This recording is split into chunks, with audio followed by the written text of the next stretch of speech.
Hi there, BookTube. It's Roz and Steve. Let today out again. to talk about this book, Glorious Exploits by Ferdia Lennon, an Irish author who has an Irish mother and a Libyan father. There you go.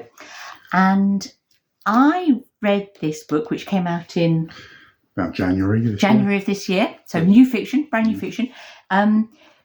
Because I watched Steve reading it with such glee that I thought I have to read it too. So I thought we'd talk about it together. So Steve, what made you pick up this, newly published book? I read a review of it, I think, in The Guardian or The Observer, and I just like the premise of it.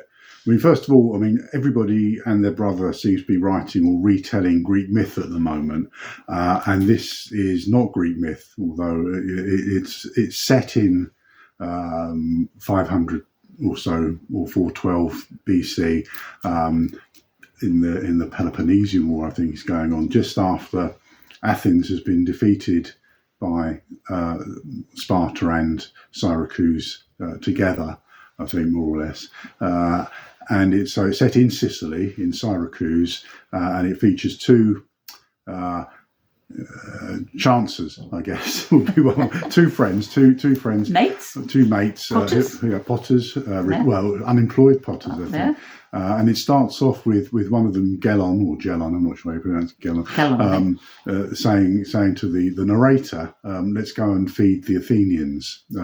And it's a very, very humorous but very dark book. The Athenians are prisoners of war and being kept in a quarry, which you can go and visit if you visit Sicily. The quarry is still there outside Syracuse. Which is effectively a concentration camp where they're being fed subsistence rations. But Gelon has an idea.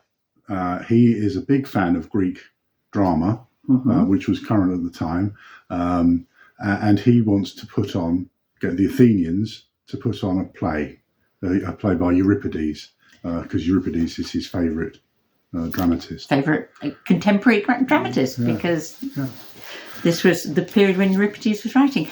And it's based on a true story. So, the war really happened. The Athenians really were defeated. Loads and loads of Athenians were unable to escape because their boats sank in Syracuse harbour. They completely messed up the siege of Syracuse, and there were loads of Athenians that were taken prisoner, and they were kept in this quarry. Yeah. And apparently, what genuinely happened was that Athenian prisoners would sometimes be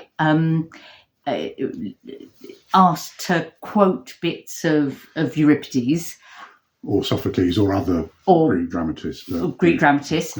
In return for extra food. So people would go, genuinely went to visit the prisoners, gloat a bit, but if they could give them a few good lines from an exciting play, that they'd give them a bit of food or toss them a few coins. So that's the true story behind this book. Behind the book. When I was watching you reading it, you were laughing a lot, and the sort of blurbs, like Roddy Doyle describes it as very special, very clever, very entertaining, and Emma Donoghue says it's madly ambitious and shockingly funny, and Douglas Stewart says he was hooked from the first page. But when I came to read it, yes, it is funny, but it's also pretty dark, bleak. It's a book about the aftermath of war and prisoners of war and those sort of eternal themes. But it is also extremely funny. Also about PTSD, I think. I think just about every character in it has been through this lengthy and trying combat. Which persisted for quite some time, didn't it? The Peloponnesian Wars, and they're all suffering from it. There's a group of children who are semi-orphaned who perform, get involved in this, running play. errands for the two lads. But they don't want to help the Athenians because the Athenians killed their dad or something. Yeah, and so it's very real in that sort of sense of absolutely the aftermath of conflict, I think. Part of the humour of the book is the voice, isn't it? The voice of the two main characters. Yeah. I mean, very, very quickly, by the end of the first page, I was reading it in an Irish accent. And basically, the two central characters, if you read it in Irish or with an Irish voice, it really, really works. And I think Ferdia Lennon sort of says that. It's deliberate, because he's they're ordinary blokes living in this town that were involved in the war, and and they're unemployed, and so that's how he gives them their characters, as they were. Although interestingly, there is a character who appears in the book who is from Ireland. You assume he's from Ireland, given the description of where implied. He's from. A wet country off the northern coast of Europe, effectively. So, is it a book you would recommend to other readers? Absolutely, I really enjoyed it. I mean, in terms of plot, it's relatively standard. I think the plot you can more or less predict what is going to happen, not necessarily how it's going to happen, but it follows a fairly well trodden plot. Yes. But the journey is superb. The journey is such fun. And it's historical fiction of the kind where obviously, I think Ferdia Lennon, studied history and classics at university. He's taken trouble to get the detail right, but in a very, it's very fresh and lively and funny and vivid and it's all about the characters, isn't it? Yeah.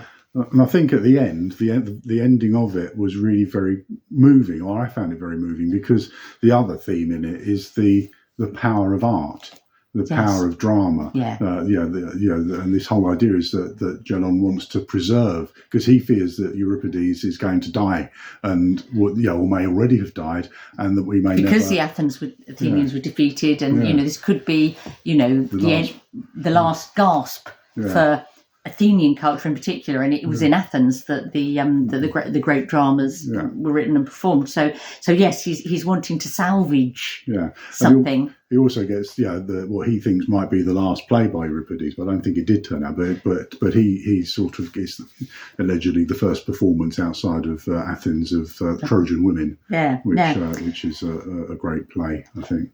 So. There was a knock-on effect from this for you, wasn't there? Oh yeah. Well, obviously, I dug out our copy of Euripides and read the two plays. Medea is the main one they put on, and the Trojan Women I'd already read. I read the four plays in this book, but also it inspired me to start reading Thucydides, which probably take me a bit longer. I've got about 8% of the way in on the Kindle at the moment. So that's a lengthier, more project. I think. But is his history of the Peloponnesian Wars, and so be warned. If you read this, you'll have a lot of fun. You'll have some dark moments, and it may rekindle or bring you to discover an enthusiasm for Greek drama, like the protagonists. Yeah. And there's not too many gods in it. No, nothing. It's no thunderbolts from Zeus. Or, no nymphs. Bit of a love story. Yeah. As I say, it's not. As you rightly say, it's not the most original plot, but it's a very original setting and a very original voice. Yeah, I think. Yeah. So we both loved it, and you might too. And if you have read it, we'd love to hear, because it's only been out a month or so. So I haven't seen, apart from the review that got you onto it, I haven't seen a lot of buzz about it yet.